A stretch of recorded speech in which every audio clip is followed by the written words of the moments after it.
So this video is going to be my personal loadout that got me through this game, and it's for the people who like this aesthetic. They want to give it a try. It's been on the radar for a little bit, but every time you try it, you get stuck, you get frustrated, you're not sure what to do, and then you just give up and quit and go back to your other games that you play. I did the same thing for a long time, but it finally clicked.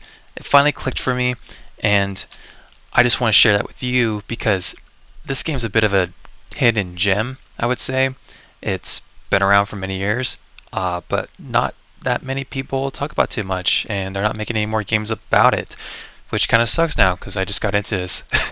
But I will show you my personal loadouts so you can enjoy this game too. It's very simple. We're going to cut straight to the chase. So really quick, for those of you that are interested in the audio options that I chose, I did choose to keep subtitles on because the game does relay information that's very important to you if you decide not to have a minimap on, if that's your thing. But this game does support that type of immersion, so I kept it on there. Even though I did have the minimap, I just kept it on there. For the FX, 85%. Some of the sounds overpower the audio, and I can't quite hear what they're saying, or if the way they mixed it was just a bit too harsh on my ears, so I just kept it at 85, and that was perfect. Voice, 100%, gotta hear them. Music, I normally keep it at 85%, but just for this video I put it at 25 so you guys can hear me. Okay, so back to the augmentations. These are necessary to get through it. If this type of game is not really for you and you find yourself giving it a shot, you get frustrated and then you quit. So when I first initially bought this game and I gave it a try, I had a social enhancer, but it made it too easy, or it gave me another thing to worry about rather than just organically responding to what they say. So I just left this out. For the hacking, level 2 it was necessary for me because level 1 doesn't really get you through shit, and didn't want to be able to blast through everything. Because this game has so many alternative routes, I knew that this game has so much replayability that every time I replay it, I want to give it just that little nudge to be able to find or get through some places that I couldn't in the previous playthrough. So that's the way I want to do it, but this worked out perfectly for me. It was totally fine. Which you can just create multi-tools, and I'll go over that later. Camera domination, just the first level is fine because I didn't know what was good and what was not worth my time. So when I came across a laptop, I figured something important would be there, but a lot of it's just lore, and so a lot of laptops do give you some other information of like secret spots or secret information that could help you through your gameplay, but I don't read that shit. Like, come on, I just want to keep going and going. Like, I'm not gonna sit there and read it the whole time. But what I did find is that when there's security laptops, you just get into those, and it's valuable. So when you come across it, you kind of want that reward. Like, oh, I found this, let me hack into it. And therefore you can shut off the cameras and some lasers. But if you upgrade this more, now you're getting to more advanced stuff. So I didn't necessarily want to do that because I still wanted a little bit more challenge. So, but this was optimal enough for me. Hacking, went to level 2 for fortifying. This is more of like a trick that you can use while hacking. It did save me a few times. I would say level 2 is perfectly fine. Stealth hacking, to me it made sense that in the real world, when you're hacking anything, one of your top priorities is to not even be seen or noticed while you're hacking into someone else's stuff or into anything. So for me it just made sense to just max this out for my immersion. Plus it just made all the hacking more easy. I believe InfoLink was just maxed out in the beginning of the game. This one is a must. It's probably going to be one of the first ones you're going to want to do. if anything, just because it allows you to clean up your inventory and get something out of it, rather than being stuck to or tied to having to go to a merchant or a shop and to sell this stuff off. So if you don't want to do that on the spot, you can just take the stuff that you don't use, dismantle it, get some material to craft stuff, and it does get cheaper as you get more of these. So max these out, it's a saver for sure. Didn't touch the radar, didn't want to be too easy, didn't touch this, although I probably will do this one on my next one because it just suppresses the flash if you end up flashing yourself or somebody else throws one. If you're playing at night, you get it. Let's see. Smart Vision's one of the very, very last things I'll probably ever upgrade, just because it makes, in my opinion, it just make the game way too easy. Like seeing people through walls and all the stuff that you can interact with to get materials. I wanted to find myself finding things, with my own eyes and in an organic way. So once I get very comfortable with the game and I've had a lot of playthroughs, this will probably be one of the last things I do, but it's not necessary. Didn't touch this one, obviously. This one, I believe, just comes with the beginning of the game. Okay, so for the health, went to level 2 in the regeneration, because a lot of times once you get hit, you take cover and you're waiting for your health to get back to as high as it can, and then you can get back into combat. So if you just have it at level 1 or nothing at all, you're going to be sitting there for a while. For the delay, the regen delay, it's not that important. I didn't quite notice the difference with the level 2. Maybe you would in level 3, but if I could go back, I would just take away the level 2 and place it here, or I would just place it in the regen in general. For your augmentation energy, this is the route I took. Maxed out the regen, gave it a little boost for the capacity, and then just one here for the delay. I do like the, obviously you want to use your augmentation, so this helps a lot. Didn't touch the toxic lung breather thing, resistance. It's because it made it more fun for me, where if I am looking for an alternative route and then I come across this shit, I had to wow, dang it, I gotta find some other way. That was fun for me. But if this frustrates you to no end, obviously just get it for yourself. So for the arms, this punching through walls gives you another way to get around the world. I found that it wasn't necessary because there's so many different ways to go about this game. Instant takedowns, that's a must. Now, I did get through the game at level 2 for the majority of the game. It was only towards the third quarter or the third half of this game that I got to level 3, and this was because I found it difficult to keep finding the right type of ammo, or I just want a different variety of weapons to use at different ranges. So you can get through most of the game with this just level 2, but towards the end I went through level 3. For lifting and throwing heavy objects, I was debating if I wanted to do this or not. For the immersion, if you are strong enough to where you can pick up stuff like this in some realistic capacity, it would probably help you navigate the world much more immersive way, just because that's how you navigate the world too.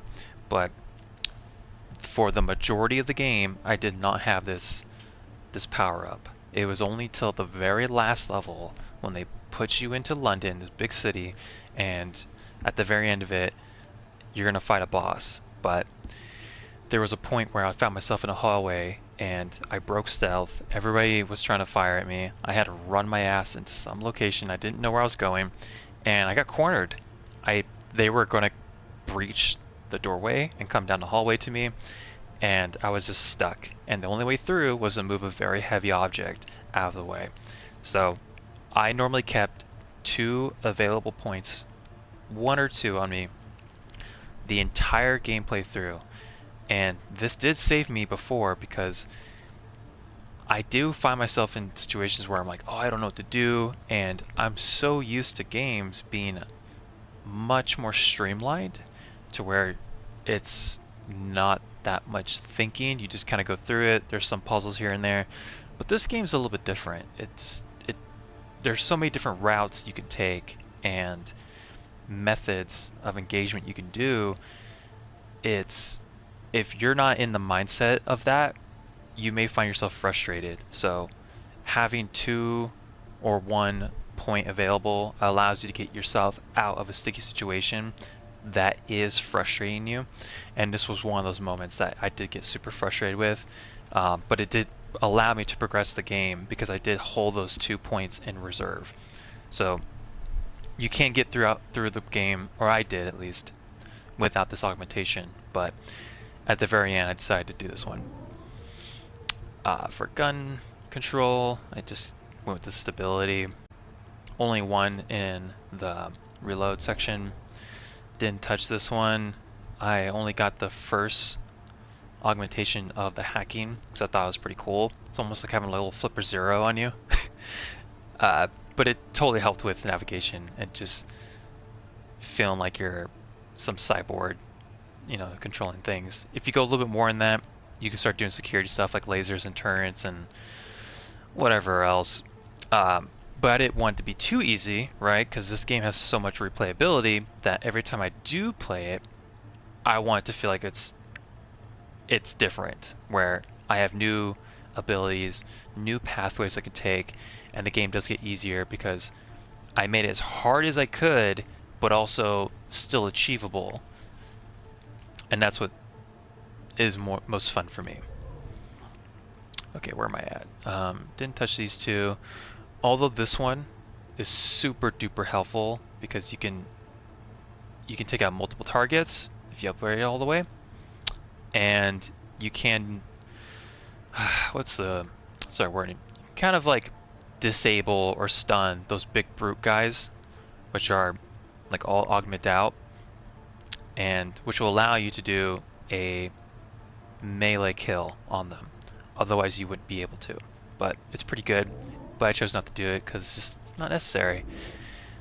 Didn't do this one, although I thought about it. Gives you a little bit of a Dishonored vibes. Definitely wanted to get the focus enhancement, and this is because the gunplay is not like Call of Duty, it's not like Battlefield, and if you find yourself struggling, this is the one to get. Slows down time. You can shoot grenades out of this mid-air if you like that kind of thing. So it was super helpful for me. Too many people on screen, too much stuff happening. I just needed to end this really quick, so it helped me get through these gunfights, because normally for me I want to start off and end in a stealth manner, but if I mess that up, this will save you.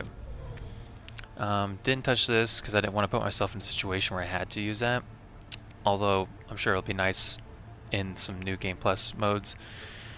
I'm sure this is useful, but didn't need it.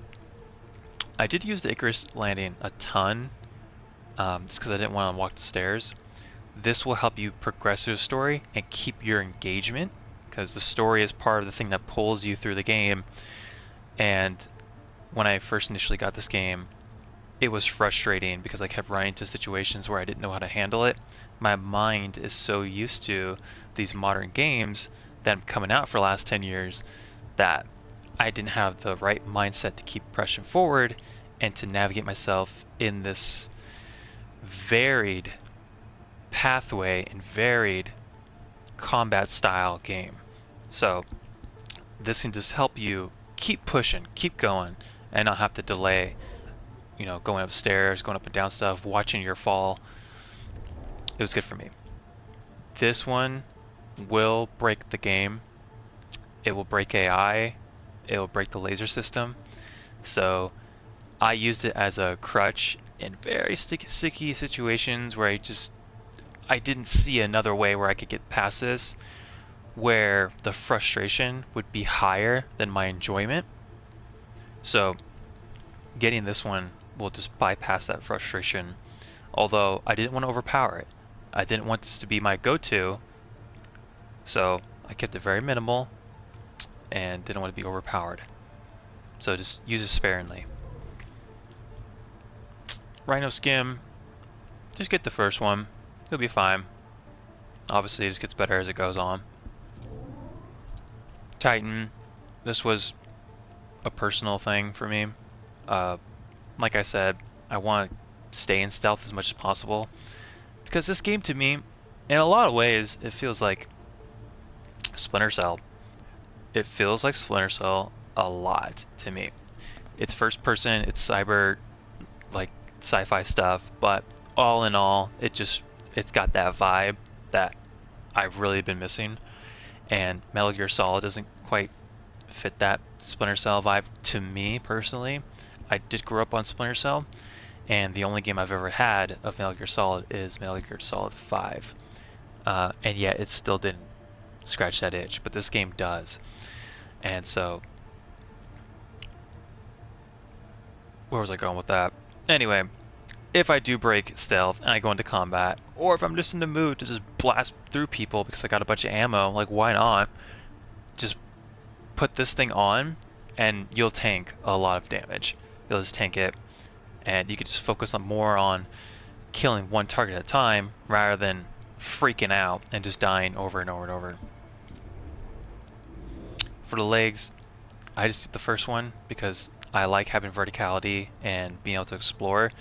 I can climb stuff quite easily in real life, so it makes me feel weird if I can't do that in a game too. So it's just a must for me, you know. Moving on to the crafting. So these are all pretty confusing if you don't want to read them right off the bat. But the two things you're going to want to focus on is just two things. Just multi-tools and biocells. Biocells and multi-tools. The biocells will just regenerate on the spot your energy levels to use your augmentations, and the multi-tools will get you past hacking terminals or laptops or whatever that's too high of a level. So this bypasses you having to spend points on hacking abilities when you could just use one of these and just get through it much easier. These are 84 per item. They're much more expensive if you don't have the micro assembler. Is that what it's called? Yeah. So it gets cheaper as you get these, and that's why it's a must, because you're going to go so low on the hack and capture abilities. So just biocells and multi-tools, and you will get through the game no problem. Don't worry about this ammo or the mines or anything else really. Unless you read up on what they do and you start to really absorb this game pretty well, then do it as you wish. But for me, it was just these two and it got me through the game no problem. And that's pretty much it for the crafting.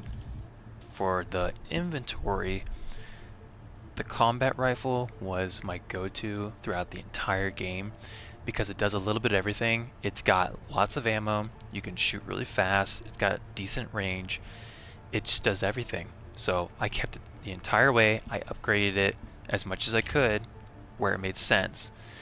Now, you'll have to play a balancing factor here because it takes the same material to upgrade something as it is to craft those biocells and those multi-tools.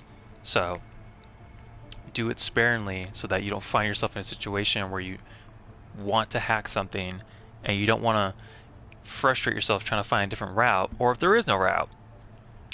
So you got to have multi-tools on you and just upgrade these when you have a solid amount of biocells and multi-tools. Then go ahead and just upgrade these as you wish. I put on a silencer, I want to keep that stealth, and then 4x scope because using a sniper rifle wasn't my jam in this game. It's because I already put a silencer on this gun and I didn't have a silencer for the sniper rifle. It was just too much longer range. I had it for the whole game through, but just never really used it.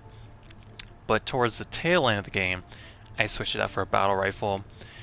It does more damage, it fires faster. It's basically like a marksman rifle or a DMR in other games. And I do plan to keep this one throughout my New Game Plus or in other playthroughs. A shotgun was not something I used just because I didn't have the inventory space, and I didn't want to be up and close with people because I always found myself losing these fights because your character's a bit squishy.